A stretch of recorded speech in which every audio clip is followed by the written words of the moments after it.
Convaincu qu'on a une profession absolument extraordinaire, absolument merveilleuse, dont on n'est pas encore arrivé aux limites.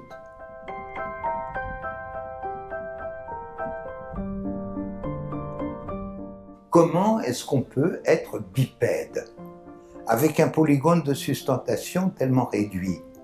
C'est extraordinaire.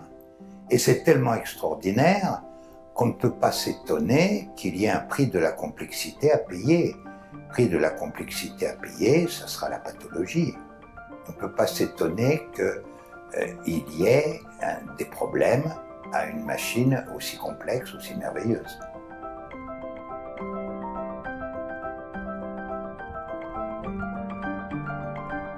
On ne peut pas être RPGiste et être un pollueur. C'est pas possible, on ne peut pas être un RPGiste et un dictateur. Ce n'est pas possible parce qu'on a un respect de l'individualité de la personne, encore plus parce qu'il est malade.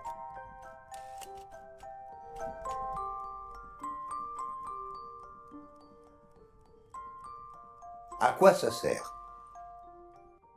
Quelle est la finalité de ma position debout? Quelle est la finalité de mes gestes? Quel est le but de tout ça?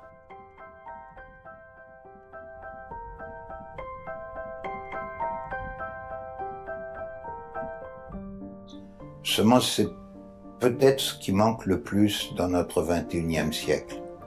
C'est du bon sens.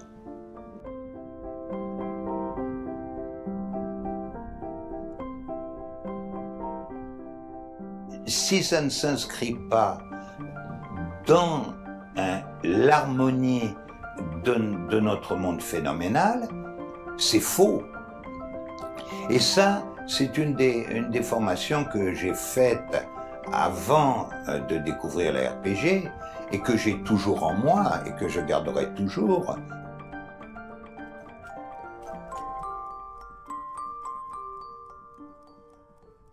Qu'est-ce que c'est que la santé si ce n'est pas l'insertion de l'homme au sein d'un milieu ambiant qu'il va respecter?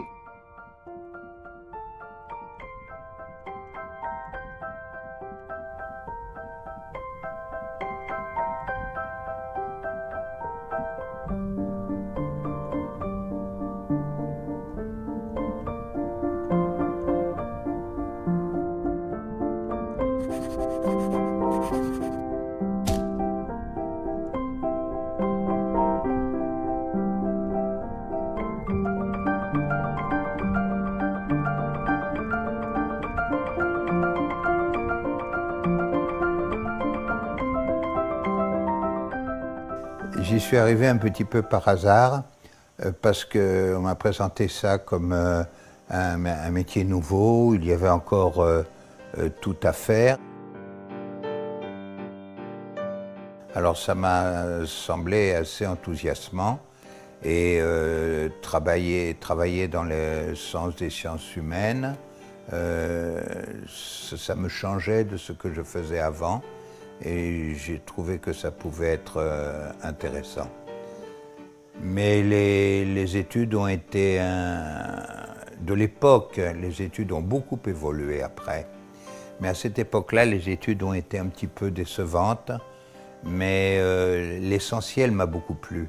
L'essentiel, c'est l'anatomie, la physiologie, la neurologie.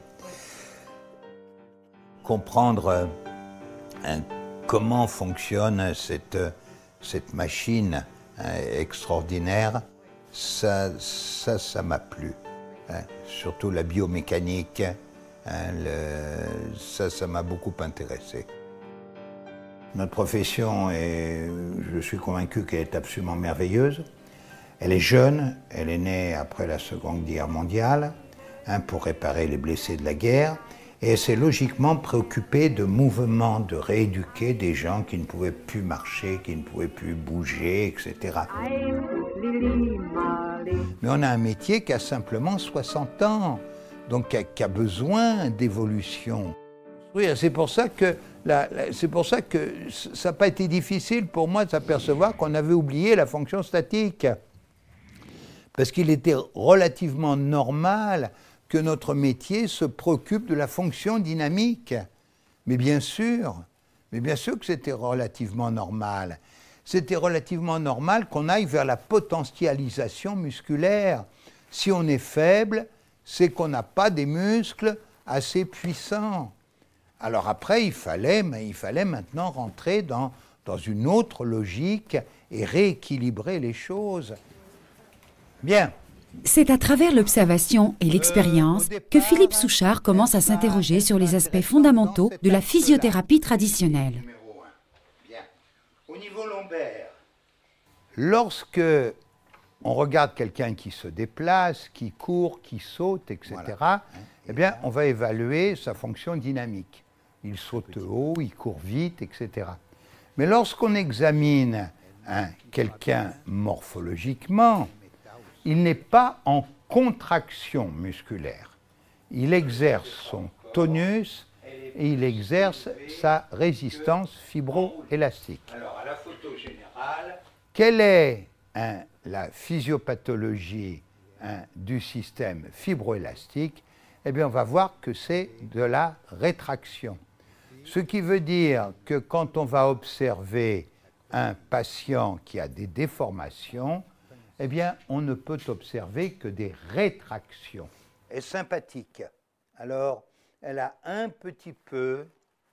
La phrase qui m'obsède toujours, c'est « à quoi ça sert ?» Quand on est devant la complexité d'un mécanisme, quelle est sa finalité? Parce que si on comprend sa finalité, on pourra comprendre pourquoi parfois ça peut dérailler, pourquoi parfois ça peut être pathologique et ne pas fonctionner comme on le voudrait. Qu'est-ce que vous ne pouvez pas faire? C'est regarder en l'air. Extension. Voilà. Je la connais. Et là, voilà, avec les jambes par là. Philippe Souchard crée une méthode innovante en kinésithérapie, la rééducation posturale globale, un ensemble organisé de principes, un modèle structuré qui permet le traitement des pathologies fonctionnelles, non seulement aiguës, mais aussi chroniques, avec d'excellents résultats particulièrement durables. La première identité de l'RPG, c'est de dire la fonction statique est aussi importante que la fonction dynamique. Elle n'est pas plus, pas moins, mais elle est aussi importante et elle dépend d'une physiologie particulière, de muscles particuliers, d'un système neurologique particulier. Ça fait pas mal. Oui, ça faisait mal debout, ça fait pas mal assis. Comme j'ai toujours eu un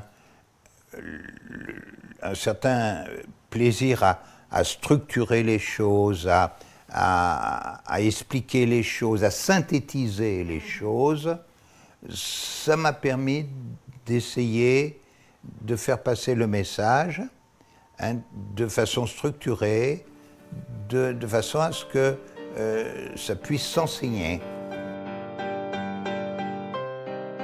Mais ça a été très dur, curieusement, avec les propres collègues.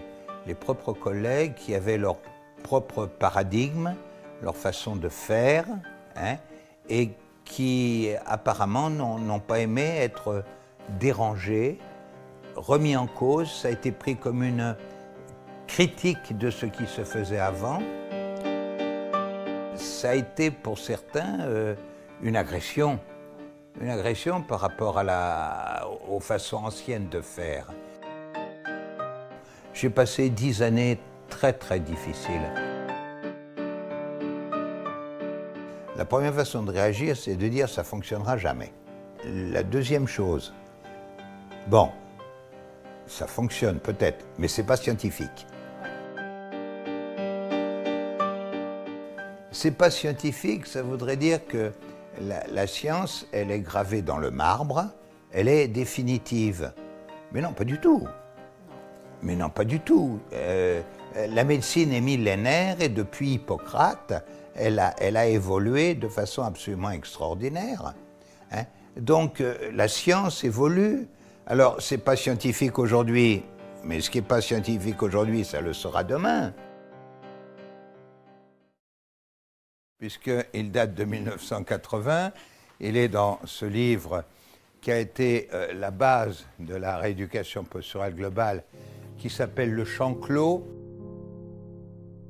Il était un petit peu d'avant-garde, un peu inspiré d'un style pas forcément toujours scientifique, mais quand même avec toutes les bases qui sont les nôtres aujourd'hui. Les fondements de la RPG sont un petit peu dans le nom de la méthode rééducation. C'est une méthode de rééducation posturale. La première identité, c'était la rééducation de la posture. Et puis en globalité, parce que la globalité, on va voir, c'est une nécessité. La RPG se préoccupe de la fonction statique et de la physiopathologie de cette fonction statique. Dans une vision bipolaire du système musculaire, il y a des muscles qui servent pour tenir, il y a des muscles qui servent plus pour tenir, plus pour bouger.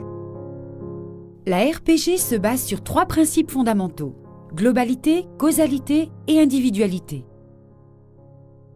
Chaque fois que l'on va essayer de corriger un élément, on aura des conséquences en globalité, parce que notre organisation musculo-squelettique est faite de chaînes musculaires. Mais vous savez qu'il serait plus correct de dire à chaque fois chaîne de coordination neuromusculaire.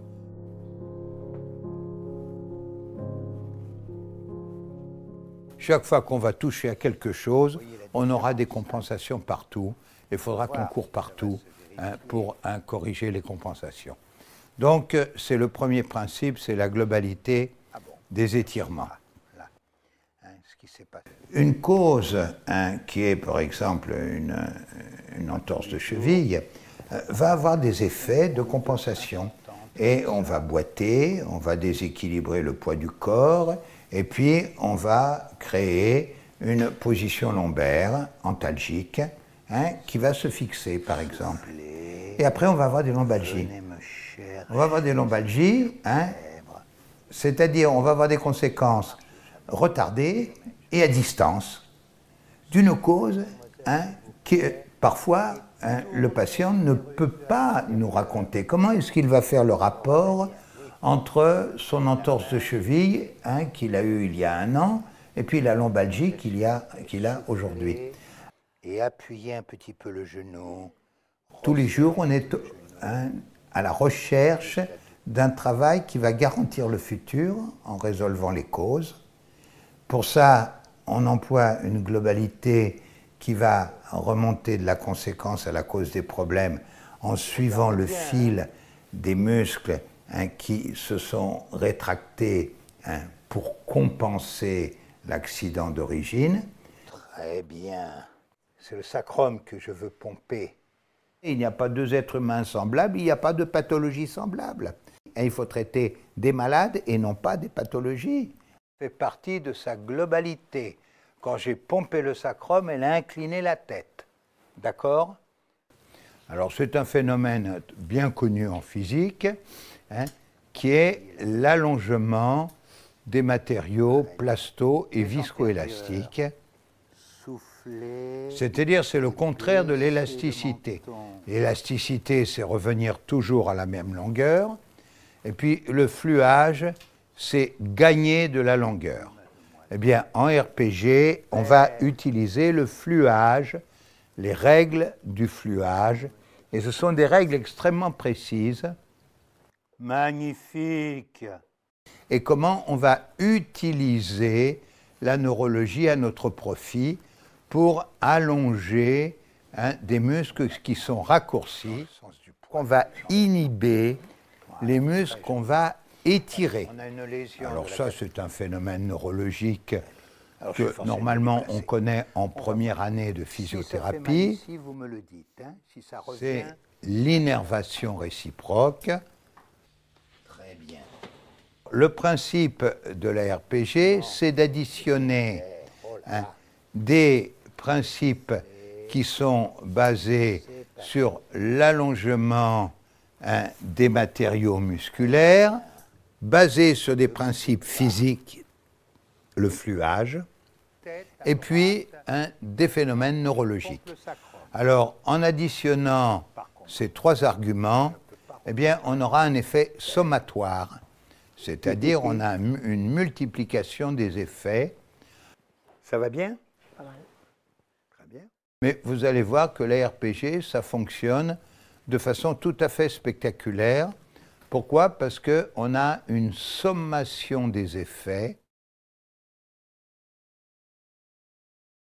On est forcé de s'adapter un peu. Laissez tomber les bras, madame, s'il vous plaît. Très bien. Alors cette dame, elle est beaucoup plus antérieure que postérieure. Par l'observation de la posture du patient et des conditions qui le déforment, différentes chez chaque personne, et avec une étude minutieuse des symptômes présentés, se dessine un traitement global, traitement qui localise et corrige les causes qui ont engendré ces symptômes. Voilà, on a une douleur, voilà, au niveau de la troisième lombaire, ça fait mal. Voilà. Mais la douleur que vous sentez le plus fréquemment, c'est celle-ci, hein, madame. On devrait commencer la séance sans douleur. La respiration est un aspect fondamental en RPG.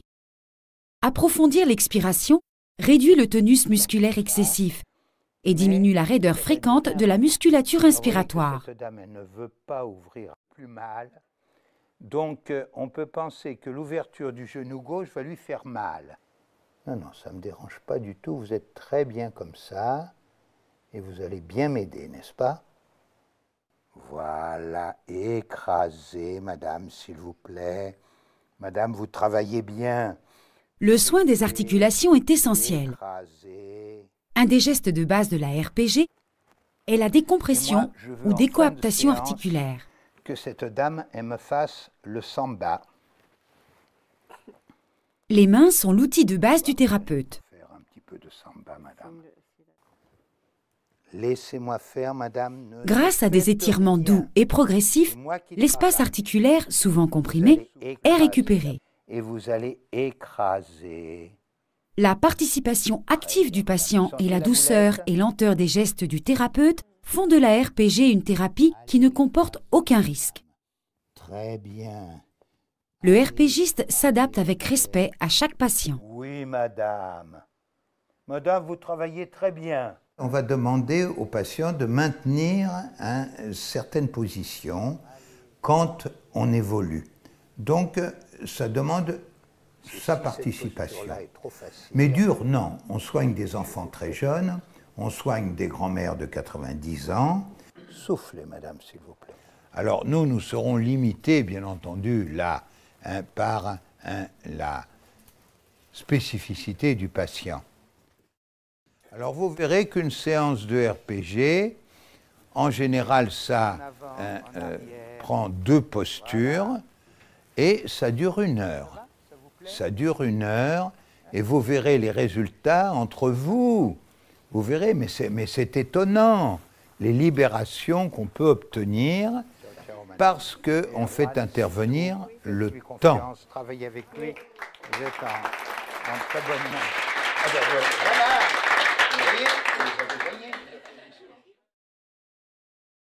Résumer tout ce qui peut se produire en 4 familles de postures, ben, ce n'est pas exagéré.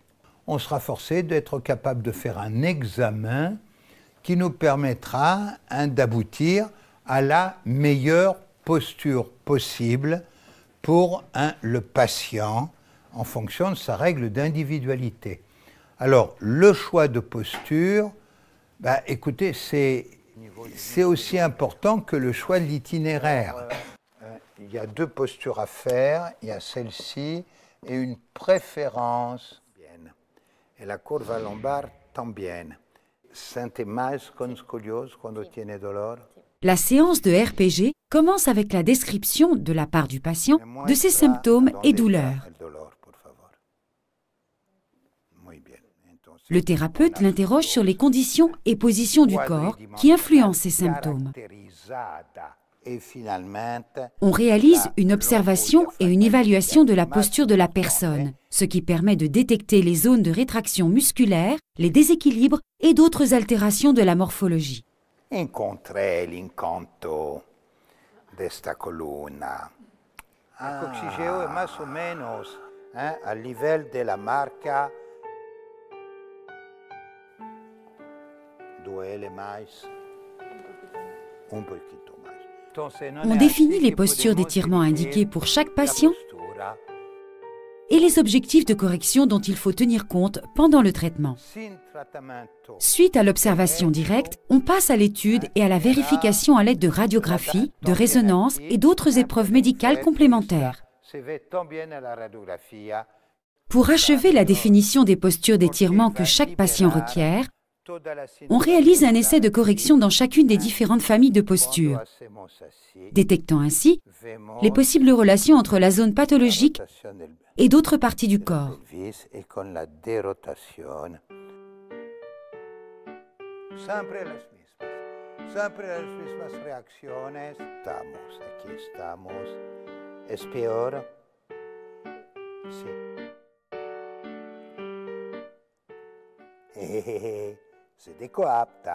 Le traitement proprement dit commence par un contrôle adéquat de la respiration et par des manœuvres d'allongement et de correction de la position de la colonne vertébrale.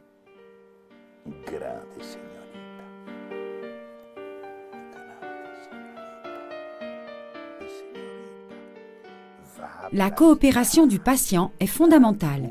Il maintient la posture et effectue de légères contractions qui augmentent l'efficacité de l'étirement.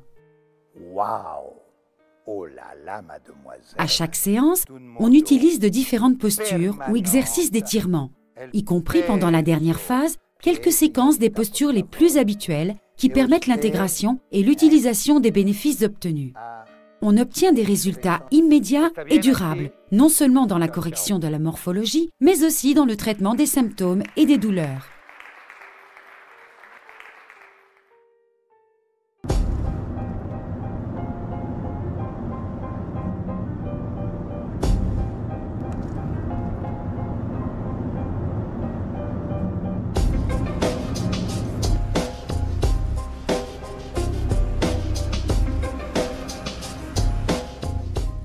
Lorsque on regarde quelqu'un qui se déplace, qui court... La vie de Philippe Souchard est entièrement dédiée à la diffusion de la RPG à travers des formations de RPG qu'il anime dans 14 pays, des conférences, la recherche et la rédaction de livres et d'articles.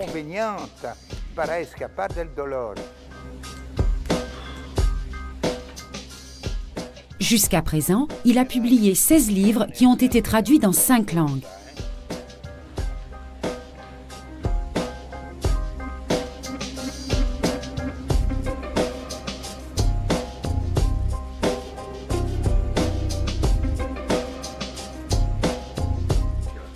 Monsieur et Madame Souchard, avec le réseau des organisateurs et des associations de tous les pays où est enseignée la RPG, assure la rigueur et la qualité de son enseignement, ainsi que sa diffusion.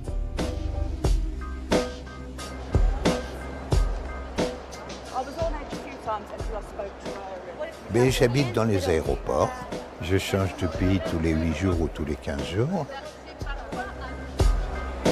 Sonia Pardeyas Souchard, brésilienne, kinésithérapeute, épouse et compagne de Philippe, est une collaboratrice indispensable, non seulement dans l'enseignement, mais aussi dans l'organisation et la coordination internationale. Mais on pourrait peut-être commencer par le plus important, c'est l'aide psychologique et vivre ensemble la même passion. Hein, c'est ça finalement quand même le plus important. Et puis alors après, effectivement, c'est la complémentarité, c'est-à-dire que malheureusement, parce que ça me prend du temps que je ne peux pas consacrer uniquement à la recherche.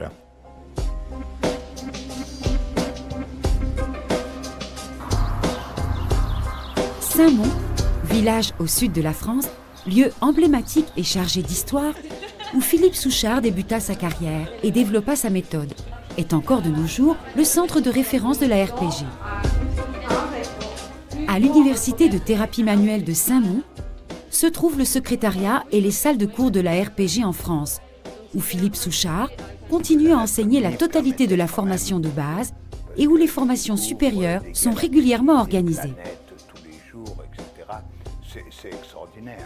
La méthode RPG est enseignée dans de différentes universités européennes, comme le master de l'université Tor Vergata à Rome et le diplôme supérieur universitaire de l'université Rey Juan Carlos à Madrid.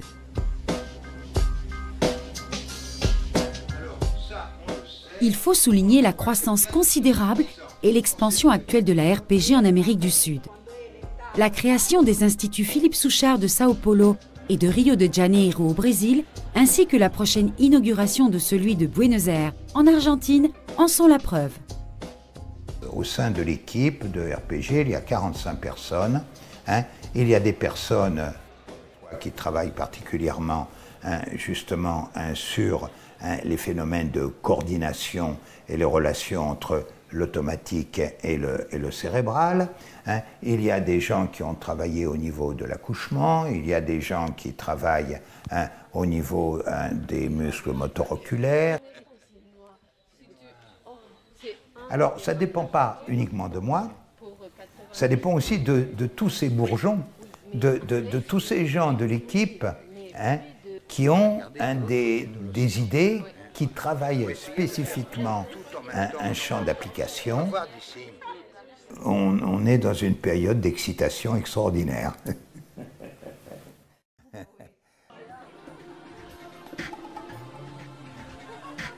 Et il faut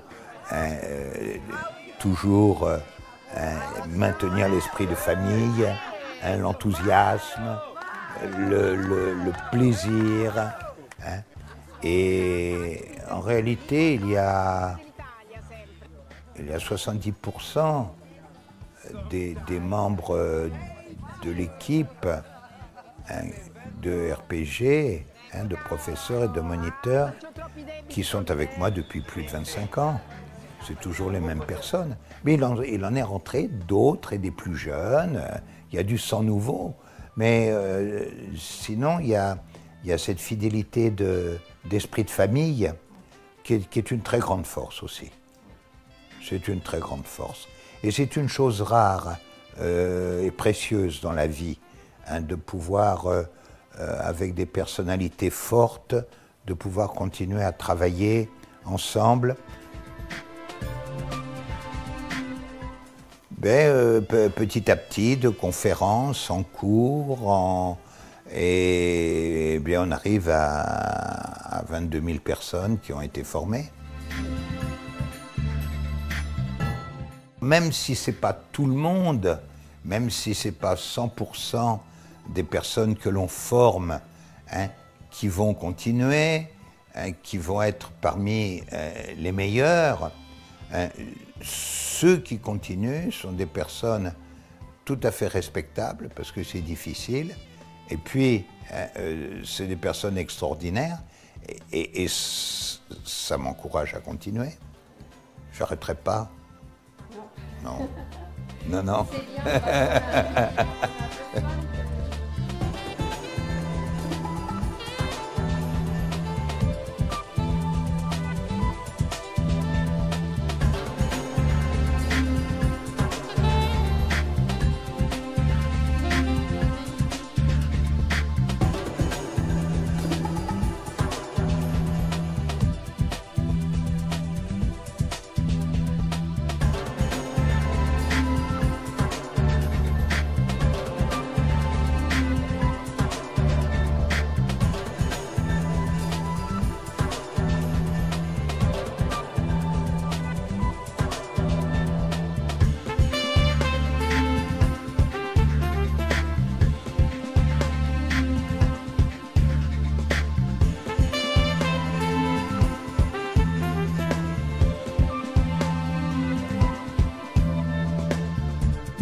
j'ai changé une petite partie d'une petite profession.